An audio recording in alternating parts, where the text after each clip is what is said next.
پیارو یہ بات تو فائنل اور طے شدہ ہے کہ ہم سب کے سب گنہگار ہیں، اس لیے کہ ہمارے نبی نے صحابہ کرام کے مجمع سے فرمایا میرے صحابہ کرام کلکم خطاؤن، تم سب کے سب گنہگار ہو۔ تو جب صحابہ کرام سے ہمارے نبی یہ بات کہہ رہے ہو، وہ صحابہ کرام جو ہمارے آقا کے لیے جان کی قربانی دینے کے لیے تیار ہو، وہ صحابہ کرام جو ہمارے آقا کے لیے مال کی قربانی دینے کے لیے تیار ہو، وہ صحابہ کرام سے ہمارے نبی فرمائے میرے صحابہ کرام تم سب کے سب گنہگار ہو، تو کیا میں اور آپ گنہگار نہیں ہو سکتے؟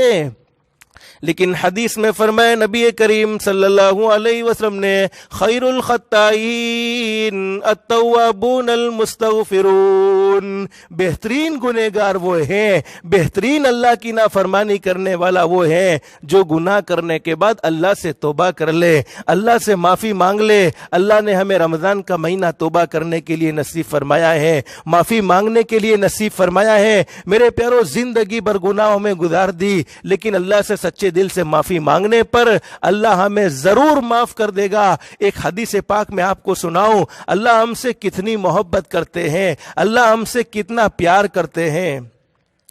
حضرت حسن بصری رحمۃ اللہ علیہ فرماتے کہ سرکار مدینہ حضرت محمد الرسول اللہ صلی اللہ علیہ وسلم نے ارشاد فرمایا جب اللہ رب العالمین نے شیطان مردود کو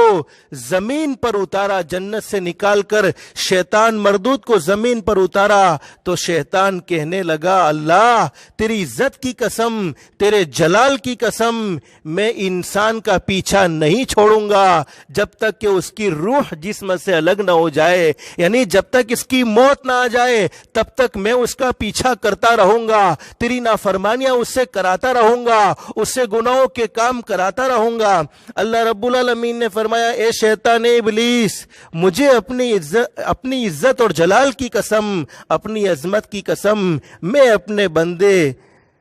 سے توبہ کیوں نہیں روکوں گا، یعنی اپنے بندے کے لیے توبہ کا دروازہ کھلا رکھوں گا، میں اپنے بندے سے توبہ کو نہیں روکوں گا یہاں تک کہ مرتے وقت اس کی سانس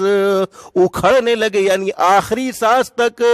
مجھ سے توبہ کرتا رہے گا، میں اس کی توبہ کو ضرور قبول فرما لوں گا۔ ایک صحابی جن کا نام ہے حضرت ابو امامہ الباہلی رضی اللہ عنہ فرماتے سرکار مدینہ حضرت محمد الرسول اللہ صلی اللہ علیہ وسلم نے ارشاد فرمایا دائیں جانب والا فرشتہ یعنی نیکی لکھنے والا فرشتہ، دائیں جانب والا فرشتہ بائیں جانے والے کا افسر ہے یعنی سردار ہے۔ پھر حدیث میں ہمارے نبی نے کیا فرمایا جب بندہ کوئی نیکی کرتا ہے تو سیدھے جانب والا یعنی دائیں جانے والا فرشتہ اس کی 10 لکھ دیتا ہے، اور جب برائی کرتا ہے، جب بندہ کوئی اللہ کی نافرمانی کرتا ہے تو بائیں والا لکھنا چاہتا ہے تو دائیں والا فرشتہ یعنی نیکی لکھنے والا فرشتہ گناہ لکھنے والے فرشتے کو روک دیتا ہے اور کہتا ہے کہ ٹھہر جا، چنانچہ وہ 6-7 گھڑیاں ٹھہرا رہتا ہے، اگر وہ توبہ استغفار کر لے تو کچھ نہیں لکھتا، اور اگر استغفار نہ کرے تو صرف ایک گناہ لکھا جاتا ہے۔ اور ایک حدیث میں کیا فرمایا نبی کریم صلی اللہ علیہ وسلم نے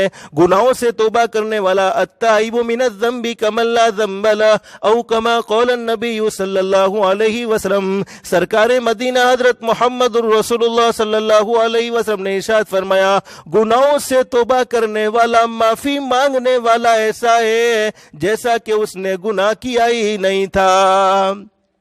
ایک حدیث میں فرمایا نبی کریم صلی اللہ علیہ وسلم نے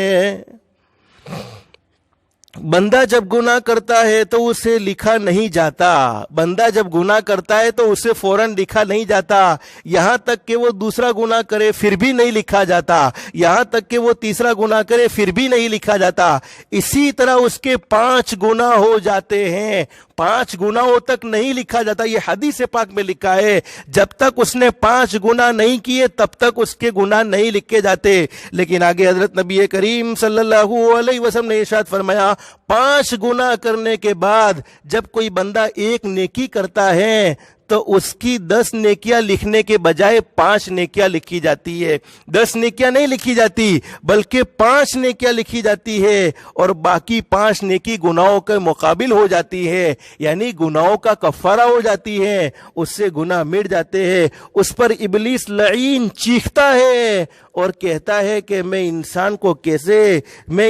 سے کیسے غلبہ پا سکتا ہوں، میں انسان کو کیسے گناہوں میں ڈال سکتا ہوں، وہ میری تمام محنت جنت پر ایک نیکی سے پانی پھیر دیتے ہیں۔ اس لیے رمضان کا مہینہ نیکی کا مہینہ ہے، ایک ایک نیکی کی اللہ کے نزدیک قدر و قیمت ہے۔ ایک استغفار آپ کو بتاتا ہوں، اس استغفار کو پڑھنے کی برکت سے اللہ رب العالمین زندگی کے سارے گناہوں کو معاف فرما دے گا۔ استغفر اللہ الذی لا الہ الا هو الحی القیوم۔